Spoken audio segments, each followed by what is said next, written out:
សួស្តីបងប្អូនអរគ្នាវិលមកជួបគ្នាសារជាថ្មីនៅក្នុងវីដេអូនេះខ្ញុំចង់និយាយខ្លះៗក៏ដូចជាបញ្យល់បងប្អូនខ្លះៗតាក់ទងទៅនឹង Pi Domain ណាដោយបងប្អូនបានឃើញនៅពេលដែលបងប្អូនចូលទៅក្នុង Pi Mind App គឺបងប្អូននឹងបានឃើញPi ឲ្យយើងធ្វើ domain បាទគឺ bit domain បានន័យថាយើងធ្វើការដាក់ដេញថ្លៃទិញយក domain របស់គេដោយចំណាយកាក់ Pi ណាទៅតាមប្រភេទ domain អញ្ចឹងនៅក្នុងវីដេអូនេះខ្ញុំមកស្រាយបំភ្លឺក៏ដូចជាបញ្យល់ខ្លះៗនៅតាមអ្វីដែលខ្ញុំបានសិក្សាស្វែងយល់ពីបរទេសមកណាមិនមែនថាខ្ញុំទៅរៀននៅបរទេសទេខ្ញុំចង់និយាយថាខ្ញុំបានសាកសួរអ្នកដែលគាត់លេងផាយជាជនជាតិបរទេសបាទខ្ញុំចង់និយាយចឹងអញ្ចឹងខ្ញុំនឹងធ្វើការបញ្យល់ប្រាប់បងប្អូនប្រកាសជាមានចម្ងល់ថាតើយើងគួរតែ bit នេះគឺដេញថ្លៃណាបងប្អូន bit យក domain ឬក៏អត់អញ្ចឹងបើសិនជាយើងនិយាយពី domain បងប្អូនខ្លះគាត់ប្រកាសជាស្គាល់បងប្អូនខ្លះគាត់ប្រកាសជាមិនស្គាល់ទេអញ្ចឹងឥឡូវមុននឹងខ្ញុំបញ្យល់ថាអ្វីទៅជា domain យើងទៅមើលនៅក្នុងបណ្ដាញសង្គម X របស់ Pi បើសិនជាបងប្អូនមិនទាន់បានចូលទៅ subscribe ឬក៏ following Pi account Pi នៅក្នុងបណ្ដាញសង្គម Twitter ឬក៏យើងហៅថាអីទេបងប្អូនអាចចូលមក subscribe ឬក៏ follow តាមនេះបានអូខេអញ្ចឹងយើងអូសមកក្រោមតិចមកនៅក្នុងបាទនេះ account Pi បងប្អូនឃើញគឺ Pi Network ហើយមានសញ្ញាគ្រីសហើយ username របស់គេគឺ Pi Core Team អញ្ចឹងនៅក្នុងនេះក៏គេបាន alert ប្រាប់យើងដែរឲ្យយើងធ្វើ Pi Domain អញ្ចឹងបើសិនជាបងប្អូនណាដែលគាត់យល់ភាសាបរទេសខ្លះៗគាត់អាចចូលទៅមើលក្នុង channel YouTube របស់ Pi បាទ Dr. Nicholas គាត់បានបញ្យល់ដែរអញ្ចឹងថាអ្វីទៅជា domain Pi Domain ណាអញ្ចឹងបើយើងនិយាយអំពី domain គឺគេចង់សំដៅទៅលើ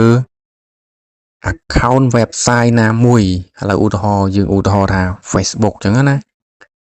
យើងចូលមកក្នុង Chrome ហើយយើងវាយពាក្យថា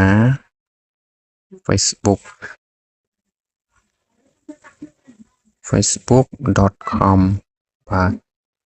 នេះអញ្ចឹង សុំមកទៀតបាទនេះនៅខាងលើបងប្អូនឃើញពាក្យថា Facebook ហ្នឹងគឺជា domain របស់គេហើយបាទ facebook.com ហ្នឹងគឺជាឈ្មោះ domain អញ្ចឹង domain គឺយើងចង់សំដៅទៅលើ website unique ណាមួយបាទណាជា website មួយដូច Facebook អញ្ចឹង Facebook ជា website មួយនៅក្នុងហ្នឹងគឺវាមានពាក្យថា facebook.com អញ្ចឹងហើយគឺជា domain យើងហៅថា domain ហ្នឹងណាអញ្ចឹងភាសាខ្មែរខ្ញុំមិនដឹងប្រែថាម៉េចដែរប៉ុន្តែខ្ញុំព្យាយាមបញ្យល់ឲ្យបងប្អូនយល់ថា domain គឺគេចង់សំដៅលើអញ្ចឹងដូចថា amazon.com អញ្ចឹងឧទាហរណ៍ឬក៏ .net domain វាមានច្រើនមានអ្នកខ្លះទៅ .com អ្នកខ្លះទៅ .net អញ្ចឹងទៅបងប្អូនណា .com តម្លៃវាថ្លៃអញ្ចឹងទៅ .net ហ្នឹងតម្លៃវាប្រហែលគឺទៅតាមប្រភេទឈ្មោះនៃ website amazon.com អញ្ចឹងទៅឧទាហរណ៍ Apple បាទក្រុមហ៊ុន apple.com អញ្ចឹងទៅបងប្អូនហ្នឹងគេ website ហ្នឹងហើយគេហៅថា domain អញ្ចឹងហើយគាត់ចង់ឲ្យយើងធ្វើអញ្ចឹងដែរគឺយើងត្រូវមាន website មួយសម្រាប់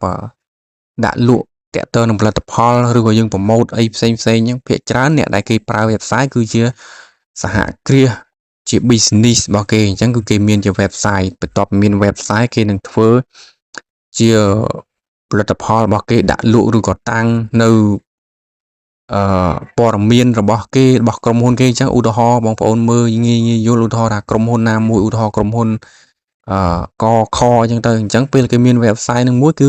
យើងចូលទៅដល់ក្នុង website របស់គេគឺគេមាន list detail របស់គេមួយថាលើអំពីក្រុមហ៊ុនអំពីគោលនយោបាយអំពីអីផ្សេងរបស់គេអញ្ចឹងហ្នឹងគេហៅថា domain អញ្ចឹង Pi គឺគេចង់ឲ្យយើងធ្វើអញ្ចឹងប៉ុន្តែសំណួរបងប្អូនគាត់ជាសួរតើយើងទាំងអស់គ្នាដែលជាអ្នកម៉ាញ Pi ត្រូវតែ bit បាទត្រូវតែដេញថ្លៃ domain យក domain ហ្នឹងដែរឬក៏អត់បាទអញ្ចឹងអ្វីដែលខ្ញុំបានសាកសួរជាមួយនឹងជនបរទេសហើយខ្ញុំនឹងដាក់នៅលើអេក្រង់នេះបងប្អូនមើលគឺគាត់បានបញ្យល់ថាបើសិនជាយើងជាអ្នកដែលម៉ាញ Pi ហើយយើងមាន business ខ្លួនឯងឧទាហរណ៍ថា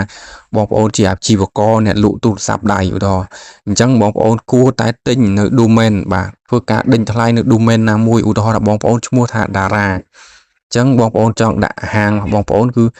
dara.pi បាទនេះគឺ dara.pi អញ្ចឹងបានន័យថានឹងហើយគឺជាឈ្មោះ domain របស់បងប្អូនដែលមានកតុយពីក្រោយគឺ phai và chốt mũi nó phai nó nói cứ chỉ mua domain bảo bong ôn đại kê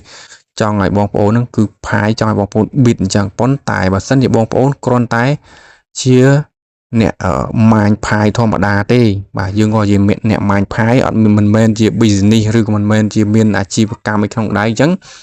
bong ôn mình chăm bay từ khoa khoai bịt giờ domain năng tê đó mình chăm bay đánh thay giờ domain năng tê chẳng mà bong to nó lại nữa nè hai bong ôn cùng sập tại nhung mà khang bong ôn từ xoay vô rột mưa po miền năng mà thay tiền được luôn ai nè ta bong ôn cua tại bịt và cua đặt đánh thay giờ domain nam mùi đã chỉ unique mà để tham biên tại mùi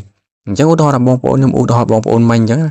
bong ôn chỉ nè lũ tu sạp đầy chẳng bong ôn hàng mà bong ôn mua tha xòm nàng chẳng bong ôn ai cho được biết giờ mua tha xòm nàng đọt phải chẳng mua xòm nàng nó đầm lay còn mán cứ phai kiaនឹងចេញឲ្យយើងមើលថាតម្លៃបងប្អូនត្រូវចំណាយ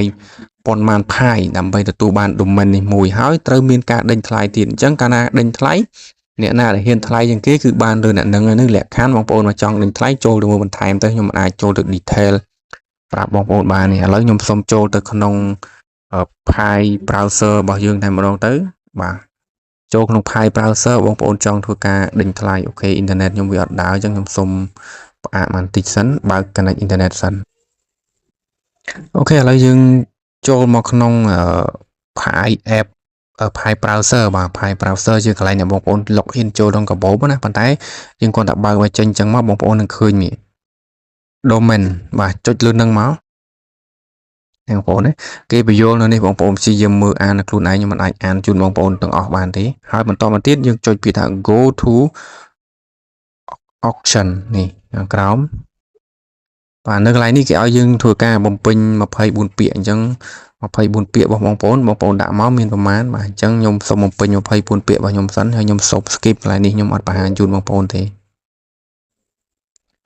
បន្ទាប់បងប្អូនដាក់24ពាក្យហើយវានឹងចេញរបៀបនេះអញ្ចឹងគេថា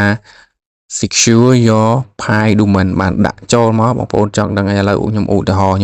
ថាខ្ញុំចង់បានឈ្មោះ domain website នេះមួយខ្ញុំដាក់ថា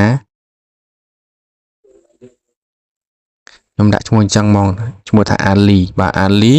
ហើយខាងក្រោម .pi នេះឃើញទេឈ្មោះ domain អញ្ចឹងខ្ញុំចុច search នេះគេប្រាប់ថា domain មួយនេះគឺនៅទំនេរមិនទាន់មានអ្នកជ្រើសរើសទេអញ្ចឹងគឺយើងអាចធ្វើការចុចដេញថ្លៃយកពាក្យថា bit ហើយតម្លៃរបស់វាគឺ10 pi បានន័យថា10គ្រាប់ pi បងប្អូនត្រូវចំណាយប៉ុណ្ណឹងហើយបងប្អូនត្រូវតែមាន pi នៅក្នុង wallet របស់បងប្អូនដែលជា available balance មិនមែនតែជា lock balance ទេបាទន័យថាមិនមែនជាកាក់ pi ដែលបងប្អូនកំពុងតែជាប់ lock ទេគឺត្រូវតែមាន available balance ហើយជា pi real pi មិនមែនអា pi តេសទេជាធម្មតាយើងម្នាក់ពេលបង្កើតកាបូប pi គឺយើងមានpi តេសគឺចំនួន100គ្រាប់សម្រាប់ឲ្យយើងធ្វើតេសអញ្ចឹងគឺយើងមិនប្រើអានោះទេគឺយើងត្រូវប្រើ real pi យើងត្រូវប្រើ real pi ណាអញ្ចឹងអូខេអញ្ចឹងបងប្អូនយល់ហើយបើសិនជាបងប្អូនចង់ bit ចង់បាន website pi ណាមួយដែលជា unique របស់បងប្អូនអញ្ចឹងបងប្អូនអាចចុច bit វាបាននេះ bit ហើយតែខ្ញុំអត់ទេដោយសារខ្ញុំគ្រាន់តែជាអ្នកប្រើប្រាស់ pi ធម្មតាអញ្ចឹងវីដេអូមួយនេះខ្ញុំសង្ឃឹមថាបងប្អូននឹងបានយល់ហើយបងប្អូនសិក្សាបន្ថែមបើតាមខ្ញុំឆែកមើលគឺមិនទាន់មានខ្មែរយើងគាត់បានធ្វើវីដេអូទេរហូតមកដល់ថ្ងៃនេះណាប៉ុន្តែបើសិនបងប្អូនមានឃើញវីដេអូបងប្អូនខ្មែរយើងណាមួយក៏បានធ្វើអំពី pi domain ហ្នឹងជួយ recommend ឬក៏ comment ខាងក្រោមប្រាប់ខ្ញុំផងភាគច្រើនខ្ញុំឆែកមើលគឺមានតែបរទេសទេហើយបរទេសហ្នឹងគឺភាគច្រើនគឺខាងឥណ្ឌាបាទខាងឥណ្ឌាប៉ាគីស្ថានគេអ្នកធ្វើឲ្យគេនិយាយភាសាឥណ្ឌានិយាយភាសារបស់គេតែម្ដងអញ្ចឹងធ្វើយើងពិបាកយល់មែនទែនអញ្ចឹងព័ត៌មានមួយនេះបងប្អូនអាចបានយល់ណាបាទយល់ហើយថាតើយើងគួរតែធ្វើដេញថ្លៃ pi domain ឬក៏មិនដេញថ្លៃសម្រាប់ខ្ញុំគឺមិនទេដោយសារតែខ្ញុំគ្រាន់តែជាអ្នកប្រើប្រាស់ធម្មតា user ធម្មតាគឺខ្ញុំគ្មានអាជីវកម្មគ្មាន business អីដែលត្រូវបង្កើត pi website សម្រាប់ខ្លួនឯងអីទេអូខេអញ្ចឹងសារថ្មីម្ដងទៀតសម្រាប់បងប្អូនដែលមិនទាន់បានធ្វើ KYC គិតថាប្រហែលជាអស់ឱកាសហើយពីព្រោះ pi គាត់បានទុកឲ្យយើងត្រឹមថ្ងៃទី14ខែ3គឺ deadline ប៉ុន្តែរហូតដល់ថ្ងៃនេះគឺប្រហែលជាគេបិទមិនឲ្យបងប្អូនធ្វើ KYC ទេសម្រាប់បងប្អូនដែល មានសិទ្ធធ្វើ KYC ហើយតែមិនព្រមធ្វើតែសម្រាប់បងប្អូនដែលផាយមិនទាន់បានឲ្យធ្វើអាហ្នឹងខ្ញុំគិតថាប្រហែលជាផាយនៅតែទុកឱកាសឲ្យយើងធ្វើគាត់ថាមិនទាន់ដល់ពេលរបស់បងប្អូនតើតើនឹងកាក់ផាយបងប្អូនកុំទាន់អស់សង្ឃឹមព្យាយាមម៉ាញវាទៅបាទម៉ាញ free ទេអញ្ចឹងយើងសន្សំវាទុកនៅថ្ងៃខាងមុខបងប្អូនបានដឹងហើយអំពីប្រវត្តិរបស់ Bitcoin ដំបូងឡើយពេលចូលភ្លាមគឺវាគ្មានតម្លៃអ្វីតតែសោះរហូតមកដល់ពេលនេះ Bitcoin តម្លៃ 100000 ហើយថ្មីនេះក៏ចុះនៅត្រឹមថ្ងៃនេះគឺចុះមកនៅត្រឹម 84000 ជាងវាឡើងវាចុះអញ្ចឹងផាយបងប្អូនកុំទាន់អស់សង្ឃឹមផាយកំពុងតែ build នៅ ecosystem របស់ខ្លួនដែលផាយមានកាក់សរុបគឺយ៉ាងថា total supply គឺ100 billion ផាយកាលពីលីសដំបូងថ្ងៃទី13មិនដឹង14មិនដឹងភ្លេចទៅខែ2ថ្ងៃទី10ប្រហែលណាបាទក្នុងខែ2ខ្ញុំភ្លេចបាទគឺមួយគ្រាប់$2តែឥឡូវគឺវានៅធ្លាក់ចុះមកនៅដូចជាក្រោម$1ឬក៏$1ស្ដើងវាមានឡើងមានចុះអញ្ចឹងបងប្អូនមានផាយហើយកុំតន់លក់នេះជាការសិទ្ធិរបស់បងប្អូនទេជាសិទ្ធិរបស់បងប្អូនអាចចង់ hold វាមួយឆ្នាំពីរឆ្នាំទៀតក៏បានបាទចង់ម៉ាញ free ទុកទៀតក៏បានអានឹងជារឿងរបស់បងប្អូនប៉ុន្តែគាត់ថាសូមកុំអស់សង្ឃឹមជាមួយផាយជាចុងក្រោយអរគុណច្រើនហើយបើសិនជាបងប្អូនយល់ឃើញយ៉ាងណាចំពោះការបញ្យល់របស់ខ្ញុំតាក់ទងនឹងផាយ domain ហើយបើសិនជាបងប្អូនបានយល់ច្បាស់អំពីបញ្ហាហ្នឹងអាចខមមិននៅខាងក្រោមវីដេអូរបស់ខ្ញុំផងខ្ញុំរីករាយនឹងរងចាំមតិយោបល់កែលម្អរបស់បងប្អូនជាចុងក្រោយបើសិនជាបងប្អូនមិនទាន់បាន Subscribe Channel YouTube ទេសូមជួយ Subscribe ម្នាក់មួយផងអរគុណជម្រាបលាសំណាងល្អ